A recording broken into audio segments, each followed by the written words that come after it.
প্রচণ্ড এই গরমে শরীর আর মনকে তৃপ্তি দেওয়ার জন্য নরম রসালো মুখে দিলেই মিলিয়ে যাবে ঠান্ডা ঠান্ডা এই ডেজার্ট দুটো বানিয়ে নিতে পারো মাত্র কয়েক মিনিটে বিনা ঝামেলায়।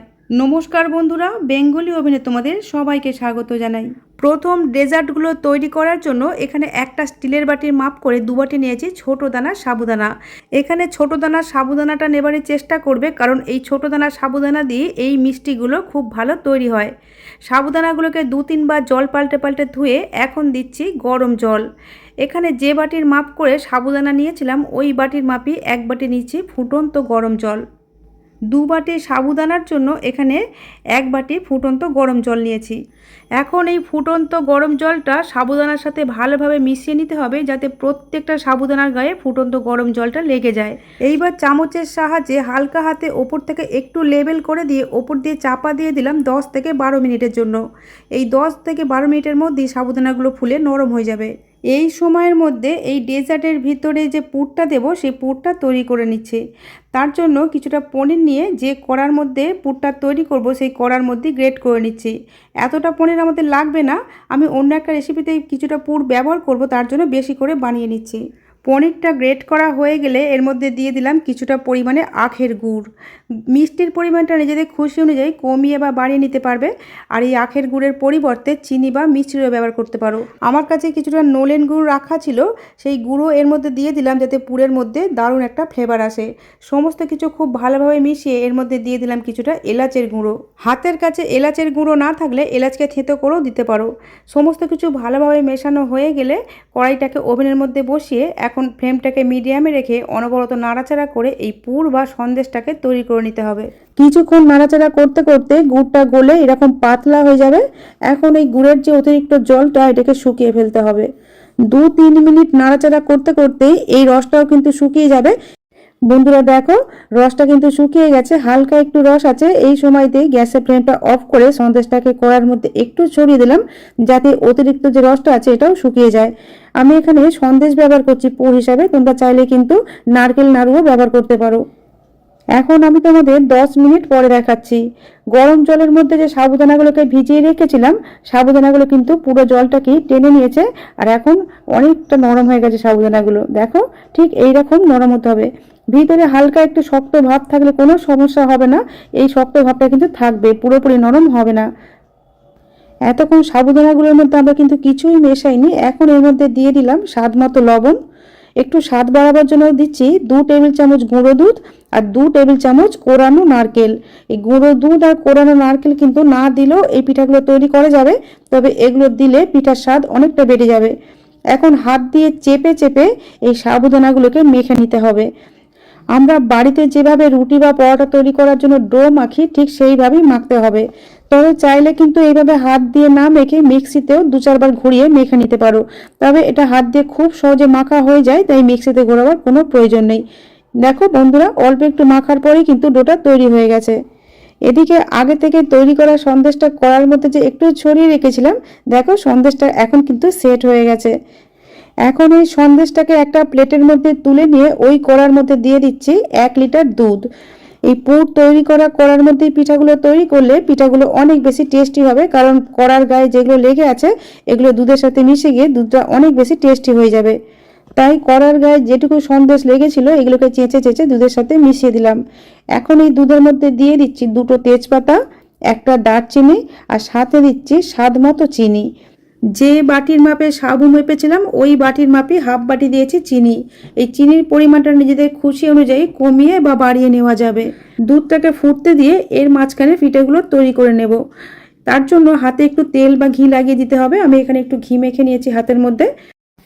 তারপর যেমন সাইজের পিঠাগুলো তৈরি করতে চাও সেই মতো বুঝে একটু হাতের মধ্যে পোরশন নিয়ে প্রথমে মুঠো করে নিয়ে তারপর গোল করবে, তারপর 2 হাতের তালুর সাহায্যে এইভাবে চেপটে দিতে হবে। আর এগুলো কিন্তু এইভাবে পাতলা করেই তৈরি করতে হবে, তবেই পিঠাগুলো এইরকম নরম তুলতুলে হবে, একদম তুলোর মতো নরম হবে। সবগুলোই এইভাবে হাত দিয়ে চেপটে লুচির মতো করে তৈরি করে নিয়েছি, যাতে পিঠাগুলো বানাতে সুবিধা হয়। সবগুলো বানানো হয়ে গেলে এবার একটা লুচির মধ্যে তৈরি করে রাখা পুর অল্প করে দিতে হবে, খুব বেশি দিতে যাবে না, তাহলে চাপ পড়ে পিঠাগুলো ফেটে যেতে পারে। প্রথমে তৈরি করা সাবুর একটা লুচি হাতের মধ্যে নিয়ে মাঝখানে এইভাবে পুরটা দিয়ে 2 হাতের সাহায্যে একটু চেপটে দিলাম। তারপর আঙুলের সাহায্যে এইভাবে সমস্ত জোড়মুখগুলো জুড়ে দিতে হবে খুব ভালোভাবে, এইভাবে চেপে চেপে। পিঠাগুলো তৈরি করতে করতে পিঠার গায়ে যদি কোথাও একটু ফেটেও যায়, দুটো আঙুলের সাহায্যে একটু চেপে চেপে কিন্তু খুব সহজেই জোড়া লাগিয়ে দেওয়া যায়।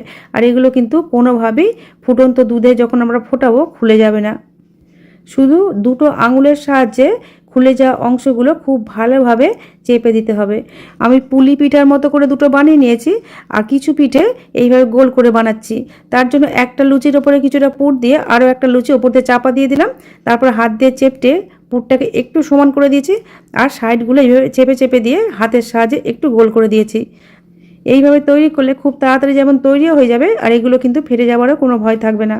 দেখো বন্ধুরা, দুধটা যে আমরা আগে থেকে ফুটতে দিয়েছিলাম, দুধটা এখন ফুটতে শুরু করেছে।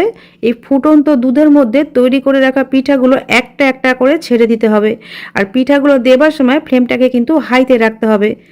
সমস্ত পিঠাগুলো দুধের মধ্যে দেওয়া হয়ে গেলে ফ্লেমটা কমিয়ে মাঝারিতে করে দিতে হবে।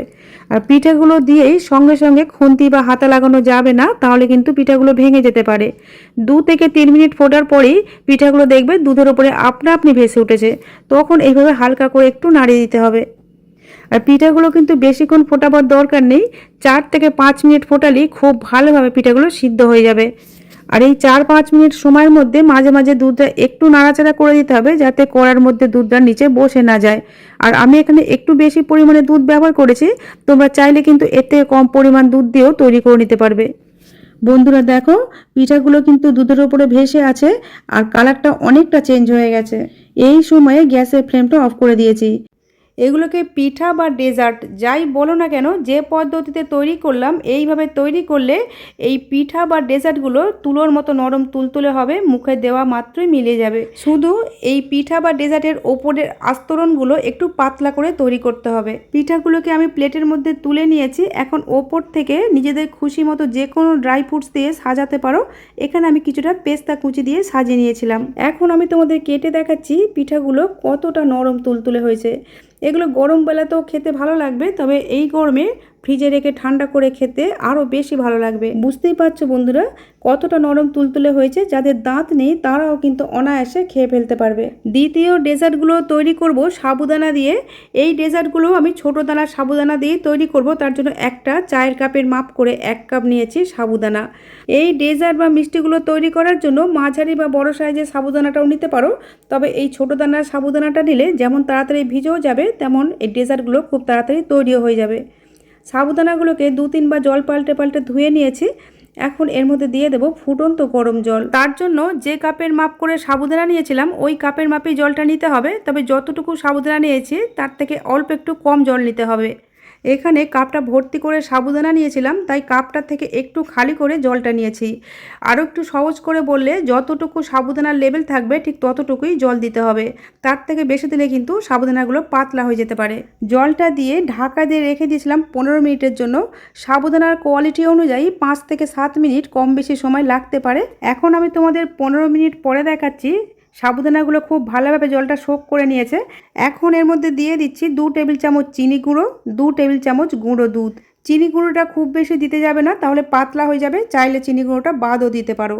মাখতে মাখতে যদি একটু পাতলা বলে মনে হয়, তাহলে হাতের কাছে চালের গুঁড়ি থাকলে অল্প একটু দিতে পারো, অথবা সুজিকেও মিক্সিতে গুঁড়ো করে দিতে পারো। হাতের কাছে ডেসিকেটেড কোকোনাট থাকলে সেটাও একটু মিশিয়ে দিতে পারো, তাহলে এই রেসিপিগুলোর স্বাদ অনেকটা বেড়ে যাবে। এই যে ভালোভাবে মাখা হয়ে গেছে, এখন এইগুলোকে ছোট ছোট বলের মতো শেপ দিয়ে নিতে হবে। এই বলগুলোকে খুব বেশি বড় করার দরকার নেই, এরকম সাইজে ছোট ছোট করে বানিয়ে নিতে হবে, কারণ এগুলো দুধের মধ্যে গিয়ে ফুটলে কিন্তু আরও অনেকটা বড় হয়ে যাবে। এর থেকেও ছোট তৈরি করতে পারো, আর লম্বাকৃতি বা চ্যাপটা যে কোনো আকৃতিতে বানাতে পারো। আমি প্রথমে কয়েকটা বল পাকিয়ে নিয়ে তারপর ওভেনে একটা প্যান বসিয়ে এর মধ্যে দিয়ে দিলাম 750 ml লিকুইড দুধ। আর এই দুধের মধ্যে দিয়ে দিচ্ছি স্বাদ মতো চিনি। যেহেতু সাবুর বলের মধ্যেও চিনি দেওয়া আছে, তাই এখানে অল্প করে চিনি দিতে হবে। আর দিয়ে দিলাম কয়েকটা কেশর, এর বদলে এলাচও দিতে পারো। এখন দুধটাকে ফুটতে দেব, আর এখানে ফুটতে ফুটতে আমার বাকি বলগুলো কিন্তু পাকানো হয়ে যাবে। ফ্লেমটাকে এখন মিডিয়ামে রেখে দিয়েছি। এই যে দুধটা ফুটতে শুরু করে দিয়েছে। দুধটা ফুটে যাওয়ার পরে 1 মিনিট মতো আর একটু ফুটিয়ে নেব। আর ফুটবার সময় সাইডে যে মালাইগুলো পড়বে এইভাবে তুলে তুলে দুধের সাথে মিশিয়ে দিতে হবে, তাহলে খেতে খুব ভালো হবে। এদিকে দেখো দুধটা ফুটতে দিয়ে আমি সমস্ত সাবুর বলগুলো বানিয়ে নিয়েছি। এইবার আমরা সাবুর বলগুলো এই ফুটন্ত দুধের মধ্যে দিয়ে দেবো। আর এই সাবুর বলগুলো দেওয়ার সময় ফ্লেমটাকে কিন্তু কমিয়ে রেখে দেবে, না হলে হাতে কিন্তু তাপ লাগবে। আর দেওয়ার সময় এগুলো একটা একটা করেই দেবে, না হলে কিন্তু জড়িয়ে যেতে পারে। সাবুর বলগুলো দুধের মধ্যে এইভাবে একটা একটা করে দেওয়ার পরে সাবুর বলগুলো যেমন একটার সাথে আরেকটা লেগে যাওয়ারও কোনো চান্স থাকবে না, আর বলগুলো একটাও ভেঙে যাওয়ারও কোনো সম্ভাবনা থাকবে না। লো টু মিডিয়াম হিটে 10 থেকে 12 মিনিট ফুটিয়ে নিতে হবে। আর মাঝে মাঝে স্প্যাচুলা বা খুন্তি দিয়ে এইভাবে নেড়ে দিতে হবে। আর প্যানের গায়ে যে মালাইগুলো পড়বে সেগুলোকে স্প্যাচুলা দিয়ে ছাড়িয়ে নিয়ে দুধের সাথে মিশিয়ে নিতে হবে। এখন আমি তোমাদের 5 মিনিট পরে দেখাচ্ছি। দেখো সাবুর বলগুলো ফুলে গিয়ে অনেকটা বড় বড় হয়ে গেছে, দেখতে একদম মিনি রসগোল্লার মতো লাগছে। দেখি বুঝতে পারছো বন্ধুরা, কত ছোট ছোট দিয়েছিলাম, ফুলে কতটা বড় হয়ে গেছে, প্রায় ডবল হয়ে গেছে ফুলে। সাবুর এই মিনি রসগোল্লাগুলো যেমন সফট হয়, খেতেও খুব সুস্বাদু হয়। একবার বানালে এর প্রেমে পড়ে যাবে। আর সাবুর এই মিনি রসগোল্লাগুলো একটা কিন্তু আরেকটার সাথে লেগেও যায়নি বা কোনো একটা ভেঙেও যায়নি। দেখো সব গোটা গোটা আছে। আমি তোমাদের একটা কেটে দেখাচ্ছি কতটা সফট হয়েছে।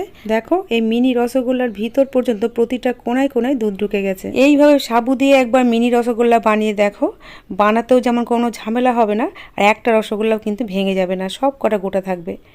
আমি 12 মিনিটের মতো ফুটিয়ে গ্যাসের ফ্লেমটা অফ করে দিয়েছি। এখন দুধটা একটু পাতলা বলে মনে হলেও এটা যত ঠান্ডা হতে থাকবে দুধটা কিন্তু ততটা ঘন হতে থাকবে।